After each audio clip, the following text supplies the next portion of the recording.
सो बेटे हमारे पास first year English का यूनिट 1 खातमुन नबीयीन हजरत मोहम्मद सल्लल्लाहु अलैहि वसल्लम का पैराग्राफ 2 है।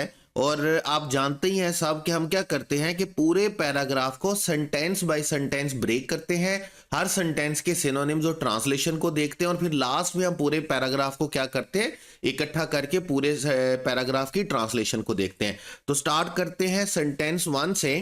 द अर्ली ईयर्स ऑफ रसूलुल्लाह सल्लल्लाहु अलैहि वसल्लम। अब देखें ये जो अर्ली ईयर्स है ना, अर्ली ईयर्स का मतलब वैसे तो अगर आप सिर्फ इसका स्पेसिफिक मीनिंग लेंगे तो अर्ली ईयर्स का मतलब बनेगा इब्तदाई साल। ठीक है, हम ऐसे ही बोलेंगे ना, मतलब अर्ली का मतलब होता है इब्तदाई, ईयर्स का मतलब होता है साल। तो अगर आप अर्ली ईयर्स की मतलब अगर आप वर्ड टू वर्ड ट्रांसलेशन करेंगे तो अर्ली ईयर्स की वर्ड टू वर्ड ट्रांसलेशन आपके पास क्या चलेगी, आप बोलेंगे अर्ली ईयर्स मीन इब्तदाई साल, ऐसे ही होगा ना आपके पास। लेकिन देखिए जब हम बोलेंगे ना द अर्ली ईयर्स ऑफ रसूलुल्लाह सल्लल्लाहु अलैहि वसल्लम, तो इसका मतलब आप सल्लल्लाहु अलैहि वसल्लम के इब्तदाई साल नहीं होगा, इसका मतलब होगा कि आप सल्लल्लाहु अलैहि वसल्लम की जिंदगी के इब्तदाई साल, द अर्ली ईयर्स। ठीक है, आप सल्लल्लाहु अलैहि वसल्लम की जिंदगी के इब्तदाई साल, यानी कि यहां से लेके यहां तक का जो फ्रेज है आपके पास, इसकी ट्रांसलेशन आपके पास क्या बनेगी, द अर्ली ईयर्स ऑफ रसूलुल्लाह सल्लल्लाहु अलैहि वसल्लम, आप सल्लल्लाहु अलैहि वसल्लम की जिंदगी के इब्तदाई साल वर मार्क्ड। अब ये जो मार्क्ड का वर्ड है, आप जानते हैं मार्क वर्ड होता है हमारे पास, और मार्क का मतलब क्या होता है, मार्क का मतलब होता है निशान। ठीक है, जब भी मतलब आप निशान के लिए, स्पॉट के लिए कौन सा वर्ड यूज करेंगे, मार्क का वर्ड यूज करेंगे। लेकिन यहाँ पे मार्क्ड का मतलब निशान नहीं है, यहां से यहाँ पे मार्क का मतलब है भरा हुआ होना।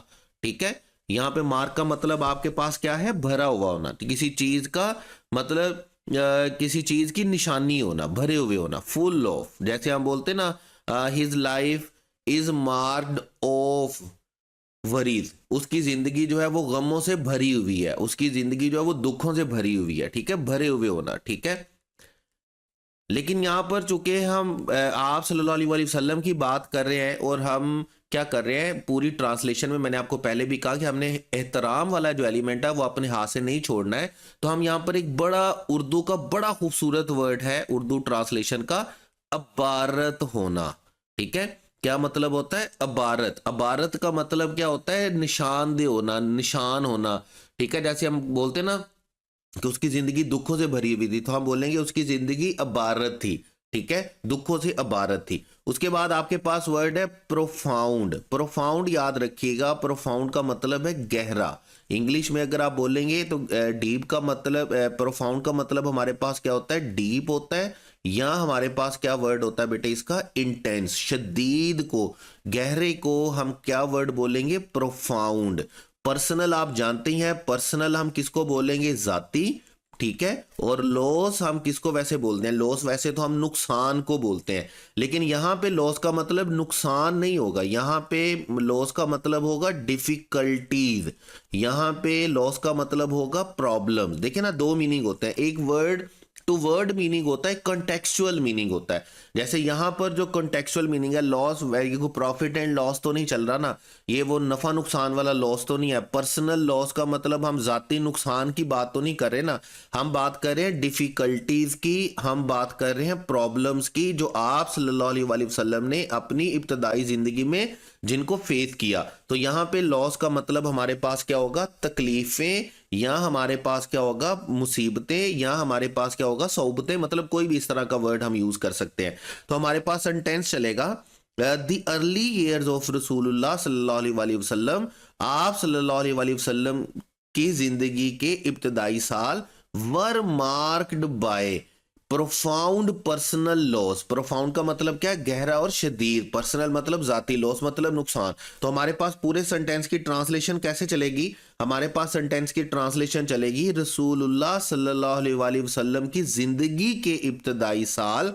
ठीक है, ये पहले फ्रेज की ट्रांसलेशन हो गई हमारे पास, इब्तदाई साल गहरे जाती दुखों। अब गहरे जाती दुखों की ट्रांसलेशन हमारे पास कौन से वर्ड्स हैं, profound personal loss. Profound personal loss का मतलब क्या है, गहरे जाती दुखों से। ठीक है, और वर मार्क्ड मतलब इबारत थे, इबारत थे मतलब निशान ज़दा थे।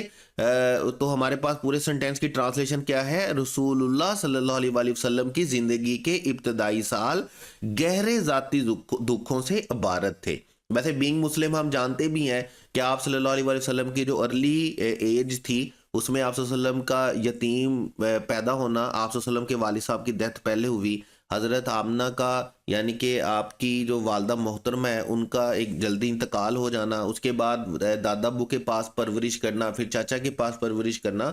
तो वो अर्ली एज जो आप सल्लल्लाहु अलैहि वसल्लम की रही है ये हम ऑलरेडी जानते हैं बीइंग मुस्लिम कि आप सल्लल्लाहु अलैहि वसल्लम की ज़िंदगी थोड़ी नहीं बहुत सारी परेशानियों में रही है, ठीक है। तो इसलिए यहाँ पर कहा गया है वर marked by profound personal loss, रसूलुल्लाह सल्लल्लाहु अलैहि वसल्लम की ज़िंदगी के इब्तदाई साल गहरे जाती दुखों से अबारत थे, अबारत थे मतलब मार्क्ड थे। उसके नेक्स्ट सेंटेंस है बेटे हमारे पास, हिज फादर हजरत अब्दुल्ला, आप सल्लल्लाहु अलैहि वसल्लम के वालिद हजरत अब्दुल्ला पास्ड अवे। देखें ये जो पास अवे का मतलब है ना, आप जानते ही हैं हम पास अवे के लिए दो तीन वर्ड यूज करते हैं, फोत होने के लिए, दुनिया से जाने के लिए।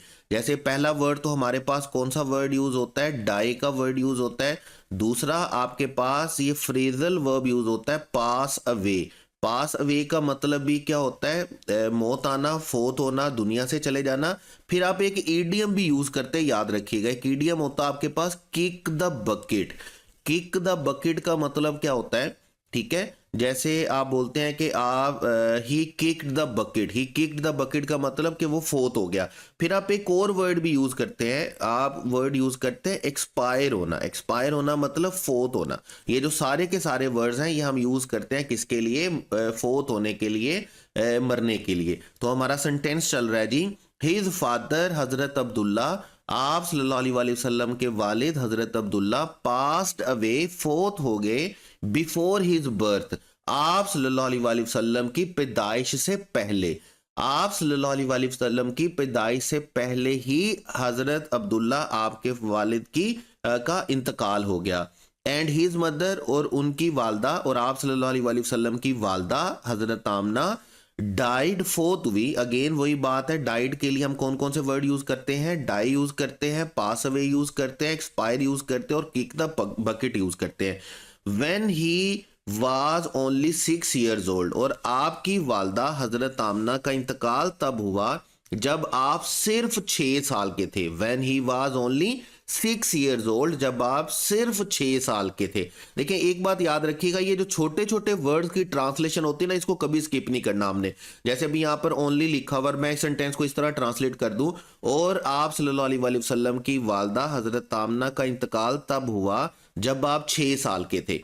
अब मैं जब बोलूंगा जब आप 6 साल के थे, तो मैंने इसमें से कौन से वर्ड की ट्रांसलेशन को स्किप कर दिया, ओनली को स्किप कर दिया। और यही छोटी छोटी वजूहात होती हैं जिसकी वजह से अच्छी ट्रांसलेशन, पूरी ट्रांसलेशन लिखने के बावजूद भी हमें नंबर नहीं मिलते हैं। हम छोटे छोटे वर्ड्स को क्या करते हैं, स्किप कर देते हैं। तो पूरे सेंटेंस की ट्रांसलेशन हमारे पास बेटे कैसे चलेगी कि आप सल्लल्लाहु अलैहि वसल्लम के वालिद हजरत अब्दुल्ला, आप सल्लल्लाहु अलैहि वसल्लम की विलादत से पहले। अब देखें, या मैंने आपको क्या बोला कि आप सल्लल्लाहु अलैहि वसल्लम की बात हो रही है, तो हमने किसी सूरत भी एहतराम वाला एलिमेंट नहीं छोड़ना है। तो बर्थ तो हम बोलते हैं ना, पैदा होने से पहले, तो हम एक वर्ड बोलते हैं इसके लिए पैदाइश से पहले। तो हम आप सल्लल्लाहु अलैहि वसल्लम के लिए पैदाइश से भी बढ़कर एक अच्छा वर्ड यूज करते हैं, डेट इज विलादत। तो आप ट्रांसलेशन बनेगी, आप सल्लल्लाहु अलैहि वसल्लम की विलादत से पहले वफात पा गए, और आप सल्लल्लाहु अलैहि वसल्लम की वालदा हजरत आमना इस वक्त वफात पा गई जब आप सल्लल्लाहु अलैहि वसल्लम सिर्फ 6 साल के थे। When he was only 6 years old, ठीक है। आप सल्लल्लाहु के वालिद हजरत अब्दुल्ला आप सल्लल्लाहु अलैहि वसल्लम की विलादत से पहले वफात पा गए, और आप सल्लल्लाहु अलैहि वसल्लम की वालदा हजरत आमना उस वक्त वफात पा गई जब आप सल्लल्लाहु अलैहि वसल्लम सिर्फ 6 साल के थे। उसके बाद नेक्स्ट सेंटेंस है हमारे पास, ऑर्फन्ड एट। ऑर्फन का मतलब क्या होता है, यतीम। यहां पर वर्बल एडजेक्टिव के तौर पर यूज किया गया। ऑर्फन्ड मतलब क्या हुए, क्या हो गए, यतीम हो गए। ऑर्फन्ड मतलब यतीम हो गए, ठीक है। Eight such a tender, tender वैसे हम किसको बोलते हैं, टेंडर वैसे हम बोलते हैं किसी कोई चीज जो क्या होती है, बड़ी नाजुक होती है, जो क्या होती है, नाजुक होती है, मासूम होती है, उसको हम क्या बोलते हैं, मासूम। या हम किसी नाजुक चीज को क्या बोलते हैं, क्या बोलेंगे, टेंडर बोलते हैं, जिसको आप उर्दू में, इंग्लिश में अगर आप इसके लिए कुछ सिनोनिम देखेंगे तो इंग्लिश में इसके सिनोनिम आपके पास क्या बनते हैं, इंग्लिश में आपके पास सिनोनिम बनेंगे, हम बोलेंगे डेलिकेट। एक वर्ड आपके पास होता है बड़ा खूबसूरत और बड़ा ही प्यारा, इसका सिनोनिम है डेलिकेट। हम बोलते हैं किसको, टेंडर को, मासूम को, जेंटल को, ठीक है। लेकिन यहाँ पे चूंकि टेंडर एज की बात हो रही है तो इसका मतलब यहाँ पर हम दो तरह से इसको ट्रांसलेट कर सकते हैं। या तो हम बोलेंगे मासूम उम्र, या हम इसे कम उम्री भी बोल सकते हैं। कम उम्री मतलब बहुत छोटा सा मासूम सा बच्चा, ठीक है।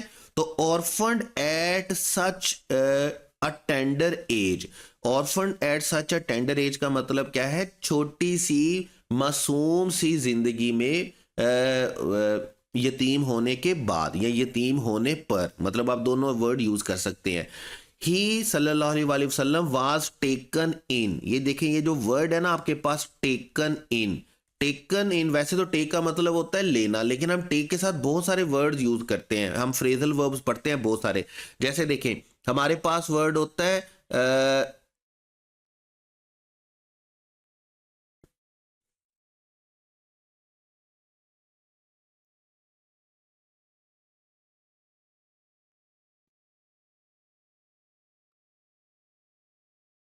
तो टेकन इन का मीनिंग बेटे आपके पास क्या होगा, टेकन इन आपके पास होता है मतलब घर ले जाना। घर ले जाने से मुराद यहाँ पर क्या है, घर ले जाने से मुराद यहाँ पर क्या है कि परवरिश के लिए अपने जेरे साया रखना, ठीक है।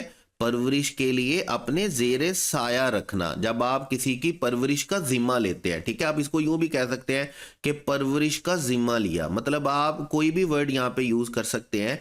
परवरिश का जिम्मा लिया, अपने घर ले गए, या अपने जेरे साया रखा, बाय हिज ग्रैंडफादर, आपके दादा ने, हजरत अब्दुल मुतलिब। तो सेंटेंस है orphaned at such a tender age, मासूम सी उम्र में, इस मासूम उम्र में यतीम होने पर, he was taken in by his grandfather, आप सल्लल्लाहु अलैहि वसल्लम के दादा हजरत मुतलिब आपको अपने घर ले गए। अब मैं दोबारा बोल रहा हूं, आपको अपने घर लेकर जाने का मतलब यहां पर क्या है, अपने जेरे साया कर लिया या आपकी परवरिश का जिम्मा लिया।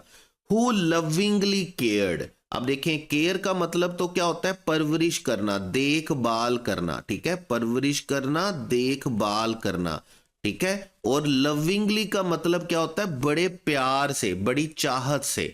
Who lovingly cared for him, जिन्होंने बड़े प्यार से आपकी परवरिश की, अनटिल, और कब तक परवरिश की, his own passing. Passing away का मतलब, अगेन पास वे का मतलब क्या है, फोत होना, इंतकाल करना। तो हिज पासिंग अवे का मतलब क्या है, आपकी हम क्या बोलेंगे, आपकी वफात, ठीक है, अपनी वफात तक। अनटिल हिज पासिंग अवे का मतलब अपनी वफात तक। 2 years लेटर, 2 साल तक, ठीक है। यानी कि आपके जो दादा थे उन्होंने 2 साल तक, अपनी वफात तक आप सल्लल्लाहु अलैहि वसल्लम की बड़ी प्यार मोहब्बत से परवरिश की। तो पूरे सेंटेंस की ट्रांसलेशन हमारे पास क्या बनेगी कि इस मासूम उम्र में यतीम होने पर, और ये वो पहला फ्रेज है जो आपके पास सेंटेंस के स्टार्ट में लिखा हुआ है, orphaned at such a tender age. आप सल्लल्लाहु अलैहि वसल्लम के दादा हजरत मुतलिब आप सल्लल्लाहु अलैहि वसल्लम को अपने घर ले गए। और मैं आपको दोबारा बोल रहा हूं कि घर लेकर जाने का मतलब क्या है कि परवरिश का जिम्मा लेना, देखभाल का जिम्मा लेना, जेरे साया रखना। जिन्होंने जिन्होंने यहां पर हु की ट्रांसलेशन हम क्या करेंगे, जिन्होंने 2 साल बाद अपनी वफात तक, 2 years later, until his own passing away, 2 साल बाद अपनी वफात तक आप सल्लल्लाहु अलैहि वसल्लम की बड़ी मोहब्बत के साथ परवरिश की। लविंगली केयर्ड फॉर हिम का मतलब क्या होगा कि आप सल्लल्लाहु अलैहि वसल्लम की, यहाँ पे लविंगली केयर्ड फॉर हिम का मतलब क्या होगा कि आप सल्लल्लाहु अलैहि वसल्लम की बड़ी मोहब्बत के साथ परवरिश की। तो पूरे सेंटेंस की ट्रांसलेशन क्या बनेगी, इस मासूम उम्र में यतीम होने पर आप सल्लल्लाहु अलैहि वसल्लम के दादा हजरत मुतलिब आप सल्लल्लाहु अलैहि वसल्लम को अपने घर ले गए, जिन्होंने 2 साल बाद अपनी वफात तक आप सल्लल्लाहु अलैहि वसल्लम की बड़ी मोहब्बत के साथ परवरिश की। मैं आपको पहले बोल रहा हूं, मैंने आपको स्टार्ट भी बोला कि जब तक ये ट्रांसलेशन आप अपने हाथों से नहीं लिखेंगे ना अपनी नोटबुक पर, तब तक आपको ये ट्रांसलेशन नहीं याद होनी। तो सबसे बेहतरीन तरीका क्या है कि नोटबुक पास रखेंगे और आप क्या करेंगे कि आप अपने सिनोनिम्स को लिखते रहेंगे और साथ साथ में इस ट्रांसलेशन को अपने हाथ से लिखते रहेंगे अपनी नोटबुक पर। फिर आपको ये कभी जिंदगी में नहीं भूलेगी और कभी आपको दोबारा याद भी नहीं करनी पड़ेगी। उसके बाद नेक्स्ट सेंटेंस है हमारे पास देयर आफ्टर। देयर आफ्टर का मतलब क्या है? उसके बाद। उसके बाद का मतलब क्या है कि after the death of his grandfather, आप सल्लल्लाहु अलैहि वसल्लम के ग्रैंडफादर यानी कि दादा हजरत अबू मुत्तलिब की वफात के बाद क्या हुआ कि हजरत अबू तालिब हिज पैटर्नल अंकल। अब देखिए वैसे तो इंग्लिश में जब हम अंकल बोलते हैं तो फूफा को भी अंकल बोलते हैं, चाचू को भी अंकल बोलते हैं, मामू को भी अंकल बोलते हैं, खालू को भी अंकल बोलते हैं। तो उसको क्लियर करने के लिए ना ये एक वर्ड बोला जाता है पैटर्नल या मटर्नल। ठीक है, अगर वर्ड पैटर्नल बोला जा रहा है ना तो पैटर्नल वर्ड बोलने का मतलब क्या है? Is from father. फादर मतलब पैटर्नल अंकल क्या बन जाएगा? चाचा। और मैटरनल अंकल क्या बन जाएगा? आपके वो अंकल जो आपके किस तरफ से रिश्तेदार हैं, मदर की तरफ से रिश्तेदार है, तो वो क्या बन जाएगा? मामू। यानी कि अगर आप इसको स्पेसिफाई करना चाहें कि आपने चाचा बोलना है या मामू बोलना है तो आप क्या बोलेंगे? पैटर्नल अंकल या मैटरनल अंकल। पैटर्नल अंकल आपके पास क्या होगा? चाचू। और मैटरनल अंकल आपके पास क्या होगा? मामू। तो सेंटेंस है देयर आफ्टर, उसके बाद हजरत अबू तालिब हिज पैटर्नल अंकल, आपके चाचा हजरत अबू तालिब टुक रिस्पॉन्सिबिलिटी। रिस्पॉन्सिबिलिटी का मतलब क्या होता है? जिम्मेदारी। और टुक रिस्पॉन्सिबिलिटी का मतलब क्या है? जिम्मेदारी ली। ठीक है, टुक रिस्पॉन्सिबिलिटी, जिम्मेदारी ली फॉर हिज अपब्रिंगिंग। अब अपब्रिंगिंग का मतलब क्या है? परवरिश। अपब्रिंगिंग का मतलब क्या है? परवरिश। ठीक है, टुक रिस्पॉन्सिबिलिटी फॉर हिज अपब्रिंगिंग, आप सल्लल्लाहु अलैहि वसल्लम की परवरिश की जिम्मेदारी ली। उसके बाद आपके चाचा हजरत अबू तालिब ने आपकी परवरिश की जिम्मेदारी ली। एंड रिमेंड, और रिमेंड का मतलब क्या होता है? रहना, कायम रहना। ठीक है, किसी कोई काम करते रहना, किसी चीज पर कायम रहना, हम उसके लिए क्या वर्ड यूज करेंगे? रिमेंड। उसके बाद है स्टेड फास्ट। वैसे तो अगर आप स्टेड फास्ट का लिटरल मीनिंग देखेंगे ना, मतलब हम कहेंगे कि यार स्टेड फास्ट का एक्चुअल मीनिंग क्या है, वर्ड टू वर्ड मीनिंग क्या है, तो स्टेड फास्ट जैसे आप बोलते हैं ना slow and steady wins the race. Steady का मतलब क्या होता है? जो कंटिन्यूस होता है, जो मुस्तहिकम होता है। ठीक है, लेकिन अगर आप यहां पर बोलेंगे स्टेड फास्ट, तो स्टेड फास्ट हम बोलेंगे और इंग्लिश में एक बड़ा ही खूबसूरत वर्ड होता है, मैं वर्ड लिखूंगा ना आपको फौरन वर्ड समझ में आ जाएगा। डेडिकेटेड। डेडिकेटेड का मतलब क्या होता है? मुस्तहिकम। और यहां पर अब हम ऐसा तो नहीं बोलेंगे ना कि वो आप सल्लल्लाहु अलैहि वसल्लम के मुस्तहिकम गार्डियन यानी कि निगहबान रहे, सरबरा रहे। यहां पर हम इस वर्ड को आप सल्लल्लाहु अलैहि वसल्लम की निस्बत से, हजरत अबू तालिब की निस्बत से हम इन्हें क्या करेंगे? हम इन्हें इस वर्ड को एक बड़ा खूबसूरत वर्ड मैं इसको रिप्लेस कर रहा हूं, वफादार। वफादार मतलब लॉयल। ठीक है, गार्जियन वर्ड आपके पास होता है, गार्जियन का मतलब आपके पास क्या होता है? सरबरा। गार्डियन का मतलब आपके पास क्या होता है? निगरान। ठीक है, और उसके बाद अगर आप इंग्लिश में बोलेंगे तो गार्जियन का मतलब हमारे पास क्या होता है? Care taker. ठीक है, केयर टेकर, पैट्रन जिसको हम बोलते हैं। तो हमारे पास क्या होगा? गार्जियन। स्टेड फास्ट गार्जियन का मतलब क्या होगा? वफादार सरबरा या वफादार निगरान। Through out his youth. Through out his youth का मतलब क्या है? आपकी जवानी तक, यानी कि आपकी सारी जवानी के दौरान, आपकी जवानी में, आपकी जवानी तक, आप किसी तरह से भी इसको ट्रांसलेट कर सकते हैं। अब पूरे सेंटेंस की ट्रांसलेशन बेटे आपके पास कैसे चलेगी? उसके बाद यानी कि इसके बाद मतलब देर आफ्टर, हजरत अबू तालिब की, हजरत अबू मुत्तलिब की वफात के बाद, हजरत अबू मुत्तलिब की वफात के बाद, हजरत मुत्तलिब की वफात के बाद आप सल्लल्लाहु अलैहि वसल्लम के चचा हजरत अबू तालिब ने आप सल्लल्लाहु अलैहि वसल्लम की परवरिश की जिम्मेदारी संभाली। टुक रिस्पॉन्सिबिलिटी फॉर हिज अपब्रिंगिंग, आप सल्लल्लाहु अलैहि वसल्लम की परवरिश की जिम्मेदारी संभाली।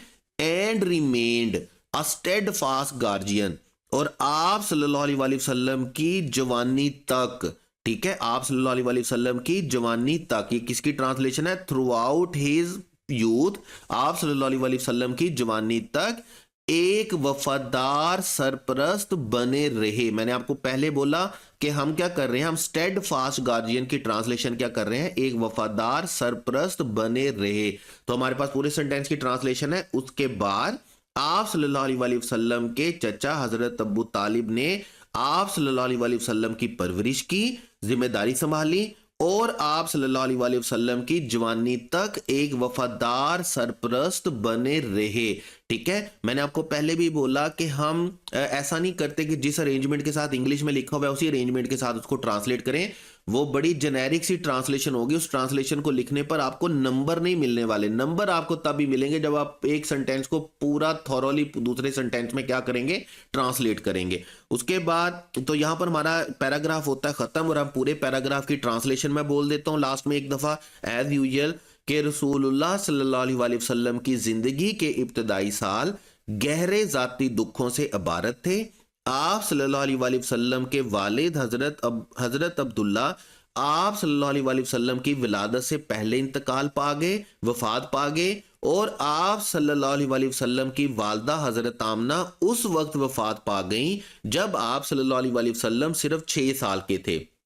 इस मासूम उम्र में यतीम होने पर, और आपको पता ना हमने किसकी ट्रांसलेशन की थी इसकी, orphaned at such a tender age, इस मासूम उम्र में यतीम होने पर या यतीम होने के बाद आप सल्लल्लाहु अलैहि वसल्लम के दादा हजरत मुत्तलिब आप सल्लल्लाहु अलैहि वसल्लम को अपने घर ले गए। टेक इन वर्ड आपने याद रखना है, घर लेकर जाने का मतलब यहां पर क्या है कि परवरिश की जिम्मेदारी लेना, जेरे साया करना, घर ले जाना। अपने घर ले गए जिन्होंने 2 साल बाद अपनी वफात तक आप सल्लल्लाहु अलैहि वसल्लम की बड़ी मोहब्बत के साथ परवरिश की। उसके बाद आप सल्लल्लाहु अलैहि वसल्लम के चचा हजरत अबू तालिब ने आप सल्लल्लाहु अलैहि वसल्लम की परवरिश की जिम्मेदारी संभाली। और जिम्मेदारी संभालने की ट्रांसलेशन कहां पर थी, टुक रिस्पॉन्सिबिलिटी फॉर हिज अपब्रिंगिंग, आप सल्लल्लाहु अलैहि वसल्लम की परवरिश की जिम्मेदारी संभाली और आप सल्लल्लाहु अलैहि वसल्लम की जवानी तक, जवानी तक मतलब क्या है, थ्रू आउट हिज यूथ, आप सल्लल्लाहु अलैहि वसल्लम की जवानी तक एक वफादार सरपरस्त बने रहे। बने रहे की ट्रांसलेशन क्या है, रिमेन्ड, और वफादार सरपरस्त, वफादार निगरान की ट्रांसलेशन हमारे पास क्या थी, इंग्लिश क्या थी, स्टेडफास्ट गार्जियन। तो करेक्ट ऑप्शन बेटे, करेक्ट ऑप्शन बोल रहा हूं, करेक्ट ट्रांसलेशन आपके पास कैसे बनेगी, आप सल्लल्लाहु अलैहि वसल्लम की जवानी तक एक वफादार सरपरस्त बने रहे।